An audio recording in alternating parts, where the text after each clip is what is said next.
주님께서 여러분과 함께 마테오가 전한 거룩한 복음입니다. 주님 영광 받으소서. 예수 그리스도께서는 이렇게 탄생하셨다.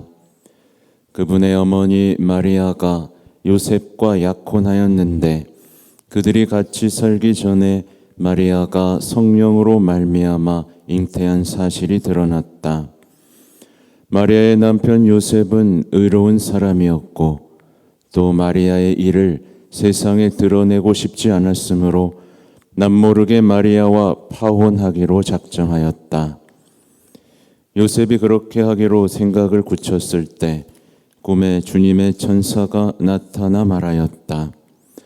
다윗의 자손 요셉아, 두려워하지 말고 마리아를 아내로 맞아들여라. 그 몸에 잉태된 아기는 성령으로 말미암은 것이다. 마리아가 아들을 낳으리니 그 이름을 예수라고 하여라. 그분께서 당신 백성을 죄에서 구원하실 것이다. 주님께서 예언자를 통하여 하신 말씀이 이루어지려고 이 모든 일이 일어났다. 곧 보아라, 동정녀가 잉태하여 아들을 낳으리니 그 이름을 임마누엘이라고 하리라 하신 말씀이다. 임마누엘은 번역하면 하느님께서 우리와 함께 계시다는 뜻이다. 주님의 말씀입니다.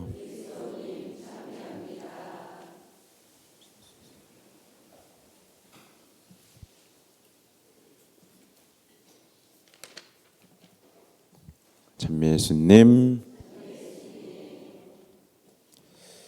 네, 오늘은 주님 공연 대축일을 하루 앞둔 첫 토요일, 또 성모 신신미사죠. 여러분, 주님 공연 대축일은 잘 준비하고 계시죠? 네. 주님 공연 대축일은 이 성탄의 기쁨이 절정에 이르는 날입니다. 그러니까 성탄의 기쁨이 막 기쁜 다음에 이렇게 되는 게 아니라 성탄의 기쁨을 우리 했잖아요. 노래했잖아요. 그러면 이렇게 가다가 이제 여기 정점이 뭐예요? 주님 공연 대축일인 거예요. 근데 보통 신자분들은 이렇게 갑니다. 그렇게 우리는 주님 공연 대축이라는 그 기쁨의 절정을 하루 앞두고 제가 오늘 읽지는 않았지만 예수님의 족보를 들었고, 또 이 족보를 듣는다는 건 뭐냐면 하느님의 자비로우신 그 하느님의 역사를 본다는 뜻이거든요. 네, 하느님은 자비로우시죠, 여러분? 그 자비의 역사에 감동 받으셨죠? 네, 감동했는데 이렇게까지 나타난 거에 아주 기쁘죠? 이해를 못하는 것 같아요. 이 이야기를 하려고 제가 지금 계속 얘기하는 겁니다. 족보는 자비로우신 하느님의 역사이고 그 자비로우신 하느님께 반항한 죄의 역사입니다. 그죠? 그리고 이거는 오늘날에도 이어지고 있어요. 맞죠? 여러분, 반항해요? 순종해요? 말이 왜 이래? 이거예요, 이거. 신앙은 바로 이겁니다. 오늘 복음에서 다윗의 자손 요셉은 꿈에서 천사에게 이런 말씀을 들어요. 마리아가 아들을 낳으리니 그 이름을 예수라고 하여라.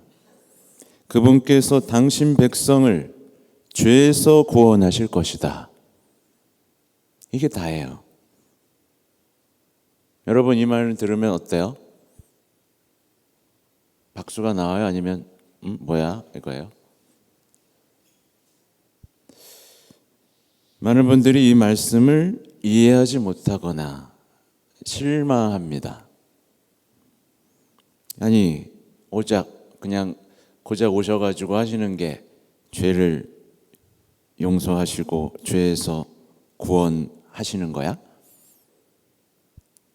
여러분은 어때요? 실망했어요? 이해는 했어요? 그냥 죄에서 구원하실 것이다. 그러면 아이 뭐야? 그냥 무너진 우리의 삶도 일으켜 주시고 세상의 정의도 세우시고 물질적으로 번영하게 해주시러 오는 게 아니야? 죄에서 구원하러 오시는 거야? 뭐야 이거? 우리는 고통을 좀 없애주고 우리에게 자유를 주는 좀 더 현실적이고 구체적인 메시아를 원하는데 죄에서 구원하시는 게 다야? 이렇게 생각하는 분들이 있다? 없다? 그러니까 여기서 헤매는 거예요, 신앙인들이. 바로 이 지점입니다. 만약에 이런 사람 있잖아요. 그러면 그는 신앙을 전혀 이해하지 못한 사람입니다. 아직까지. 당연히 이게 신앙을 이해하지 못했다는 게 뭐냐면 하나님과의 관계를 이해하지 못했다는 거예요. 나와 하나님과의 관계. 나와 하나님과의 관계를 이해하지 못했으니까 이게 관계가 이루어져요, 안 이루어져요? 안 이루어져요. 그러니까 하나님과의 관계를 이해하지 못하고 관계가 엉망이기 때문에 당연히 모든 관계가 엉망이 됩니다. 모든 관계가요. 배우자, 부모, 자녀는 물론이고 직장 동료 다 관계가 무너집니다. 그럼 성모님하고 관계는 좋을까요? 아니요. 마찬가지죠. 성모님과의 관계도 좋을 수가 없습니다. 아무리 기도해도 아무리 미사에 많이 참여해도 그의 신앙은 어때요? 막막해요. 이상해. 왜 안 되지? 뭐 열심히 하는데 왜 내 삶은 그대로지? 이런 막막함 속에 갇혀버리고 맙니다. 근데 우리가 지금 누리고 있는 신앙에서 우리가 하고 있는 말들을 잘 살펴볼 필요가 있어요. 우리는 미사 중에 주님 뭘 베푸소서라고 하죠? 자비를 베푸소서라고 합니다. 네, 이게 누가 외쳤던 거죠? 이스라엘 민족들이 처음부터 계속 외쳐왔던 내용이에요. 주님 자비를 베풀어 주셔서 저희가 지금 죄송합니다. 자비를 베풀어 주십시오. 그 외침을 우리도 외치는 거예요. 그러니까 이스라엘 백성이 하나님과 맺고 있던 관계를 이해하지 못한 채 주님 자비를 베푸소서라고 하는 사람은 되게 공허하죠. 그죠?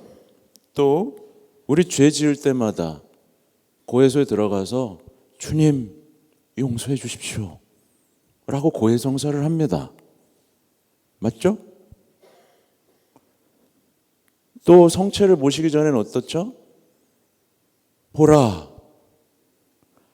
세상의 죄를 없애시는 분이시다. 하느님의 어린 양, 세상의 죄를 없애시는 분이시다. 이 말을 듣습니다. 다 이 공통점이 뭐죠? 죄에서 구원하시는 주님에 대한 얘기죠. 또 우리는 성모님을 뭐라고 부르죠? 원죄 없이 잉태되신 분. 왜?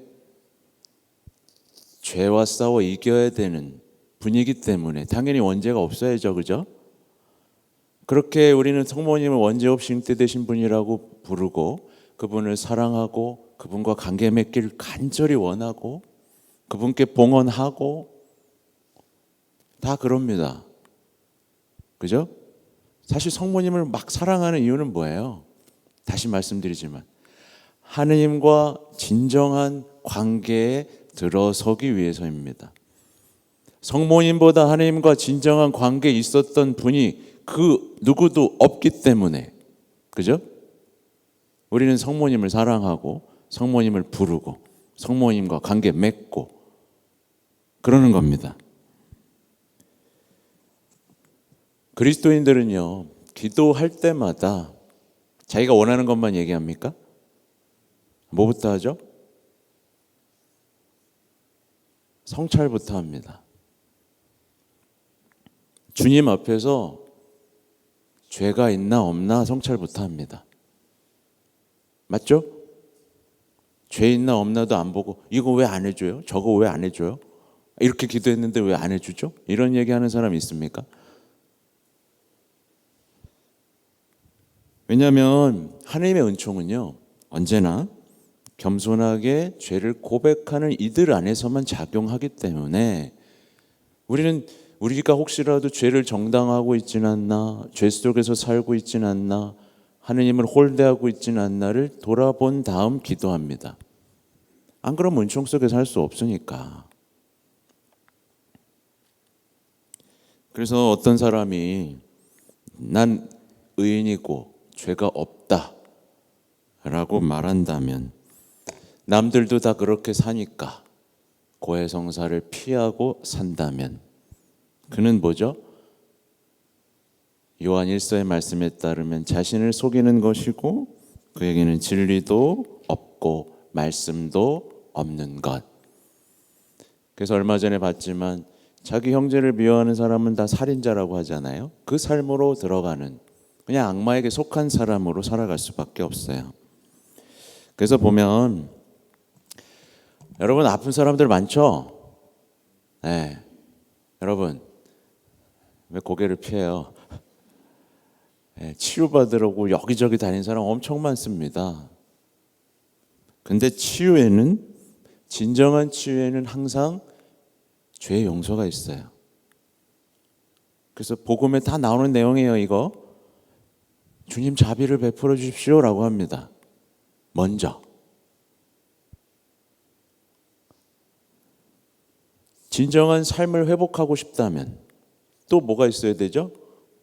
죄의 용서가 있어야 돼요. 죄의 용서.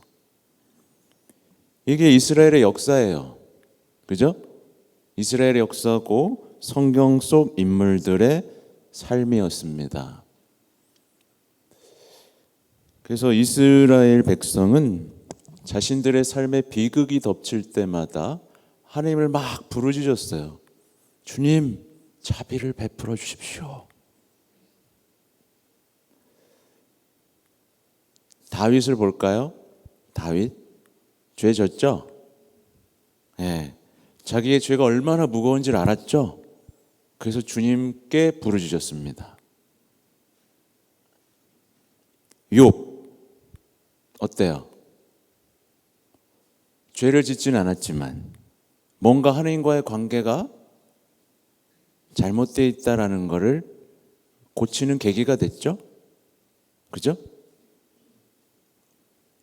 에스테르 결의에 닥친 위협을 알고 누구한테 향했죠? 네, 주님께로 향했습니다. 우리가 잘 알고 있는 아버지를 떠난 그 탕자, 방종한 생활 끝에 아버지께 돌아와서 뭘 해요? 자기 죄를 고백합니다.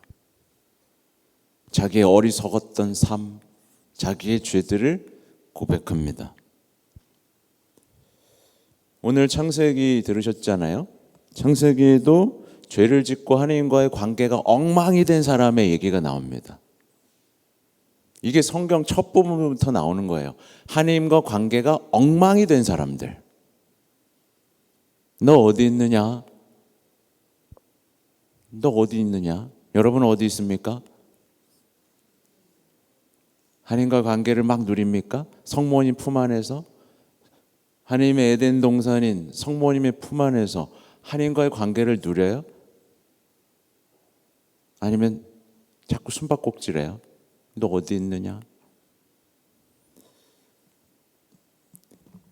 이 아담과 하와는 하나님으로부터 숨어서 하나님이 뭐라고 하시면 또박또박 말대꾸합니다. 또박또박. 그냥 잘못했습니다 라고 하면 되잖아요. 그죠?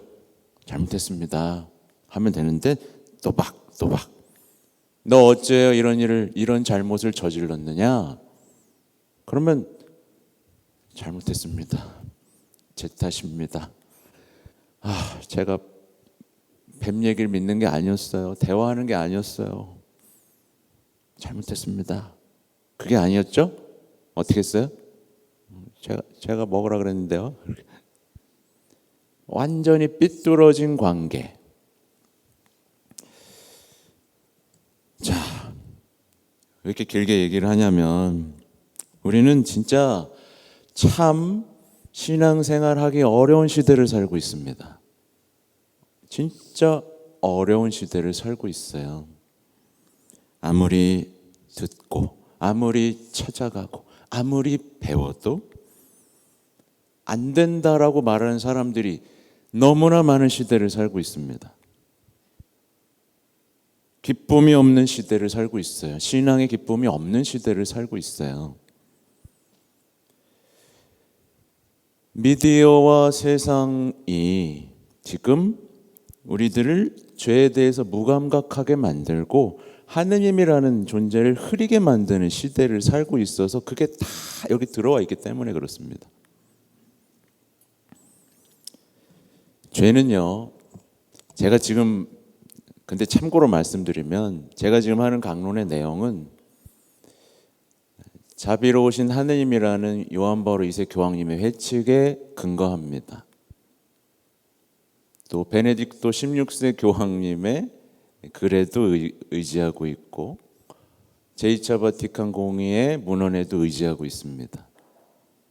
제 얘기를 하는 게 아니에요. 제 생각을 정리하는 게 아닙니다. 이미 이 신앙인들이 얼마나 어려움을 겪고 있는지를 뚜렷하게 본 교황님의 이야기, 그리고 특히 셀기도 파티마의 성모님이 해주신 이야기에 근거해서 말씀을 드리고 있어요.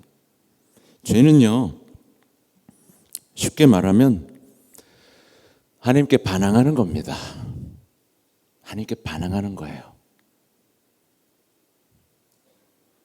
그래서 제가 물어본 겁니다. 여러분, 하나님께 반항합니까? 순종합니까?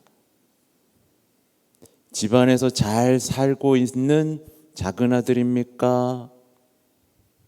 큰 아들입니까? 아니면 집 나갔습니까? 아담임과 하와와에 가깝습니까?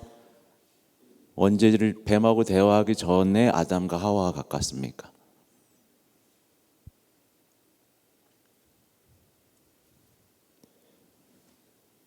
죄는 하느님을 떠나서 자신에게만 집중하는 겁니다. 자신만을 위해 삶을 사는 겁니다. 자신만을 위해 살면서 하느님을 이용하는 겁니다.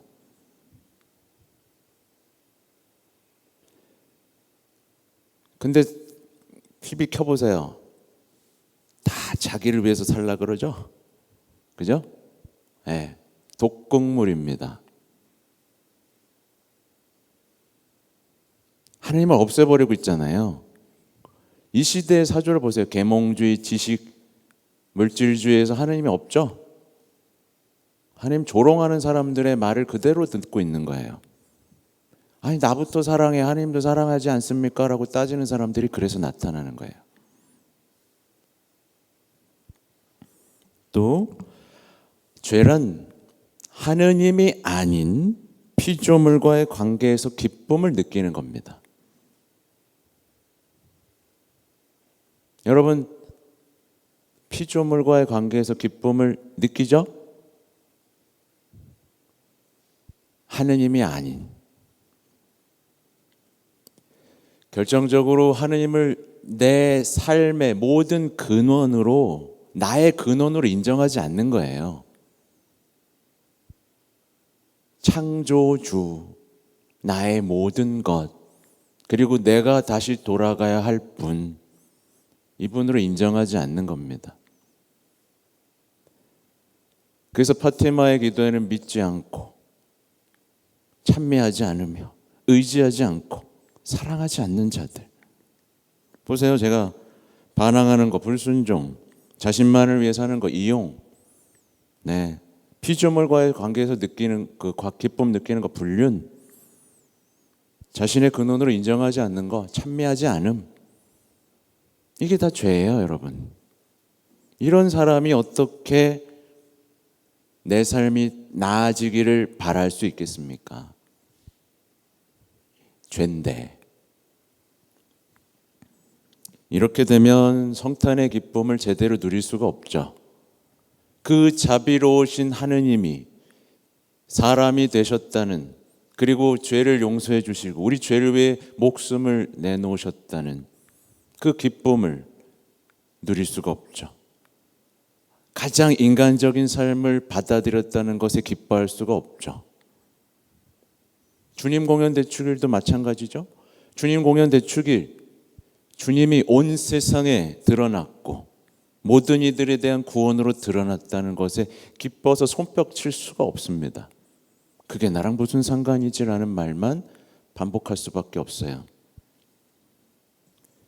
성탄의 기쁨과 주님 공연의 기쁨을 이해하지 못하면 그 사람은 인생을 이해하지 못하게 됩니다. 그래서 제가 요한 버릇의 교황님 말씀드렸듯이 요한 버릇의 교황님이 첫 번째로 발표하신 회칙이 인간의 구원자예요. 그리고 두 번째로 발표하신 회칙이 자비로우신 하느님입니다. 차곡차곡 따라갑니다. 그리고 그 끝에 성체성사와 성모님에 대한 얘기를 하시죠. 우리의 신앙도 마찬가지로 여기서부터 시작해야 된다는 걸 말씀해 주고 계세요. 그분이 인간의 구원자라는 걸 내가 인정하나? 그분 자비하시고 우리 죄를 용서하시러 오셨다는 걸 인정하나? 중간중간에 말씀하시는 것들은 인간의 고통에 대한 얘기에서부터 화해, 고해성사, 선교 이런 얘기들로 가득 차 있습니다.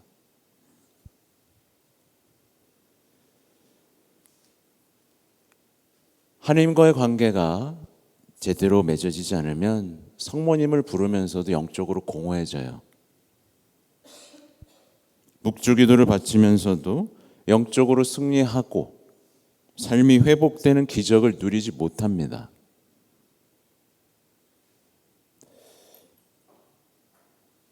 그래서 성모님을 모독하는 자들에게는 특징이 있어요.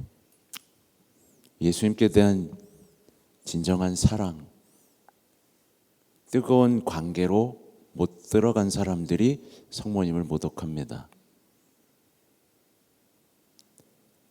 겉으로는 굉장히 뜨거워요. 주님, 주님 하고 부릅니다만 왜 불러요? 자기에 대한 지나친 사랑 때문에 부릅니다. 주님, 저를 보세요. 저를 보세요. 주님, 주님 하는 게 아니라 주님, 저를 보세요. 그래서 요즘 CCM들을 보면 대부분 자기에 대한 연민이 많이 들어가 있어요.